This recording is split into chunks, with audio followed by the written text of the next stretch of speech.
عرض سلام و خسته نباشید به همکاران و دوستان عزیز که اهل پیوند هستند. ما دو مدل پیوند داریم در اسکنه، یکی پیوند با بستن با نایلون و یکی هواگیری کردن با ماسه که خطای شما رو به صفر میرسونه. و در پیوند زنی که اجرا کردین حتما از خراشوندن کنار این بدنه دو طرف که به هم چسبیده فراموش نکنید، یه ذره خراش بدین برای کالوس زدن بهتر و جوش کردن و هواگیری اون با ماسه انجام میدیم. داخل اون قشنگ پر ماسه میشه و هواگیری میشه.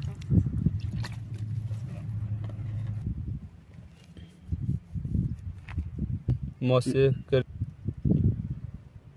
به این طریق که ماسه رو کاملا ریختید و دورش رو پر ماسه کردید، یه ظرف پلاستیکی 2 تا سوراخ اجرا میکنید روش و اونو میذارید که فضای داخل این زیر این پیوندک گلخانه‌ای بشه و برای گیرایی شما بهتر بشه.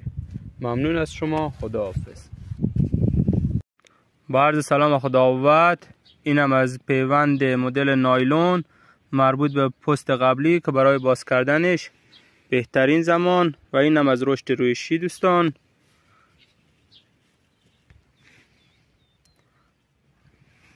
و اینم از جوش کردن بسیار عالی.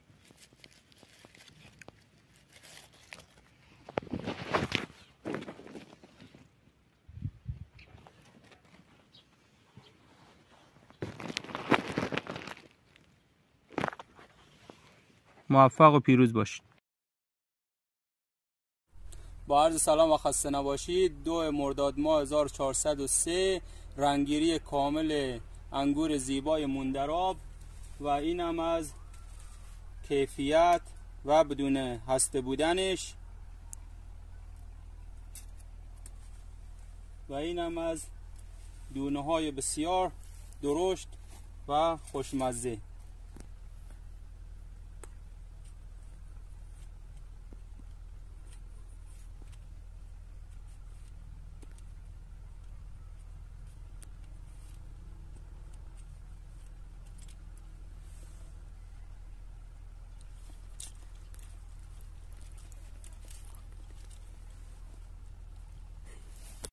با عرض سلام و خسته نباشید. اینم از مویز موندراب با این درشتی و با این کیفیت.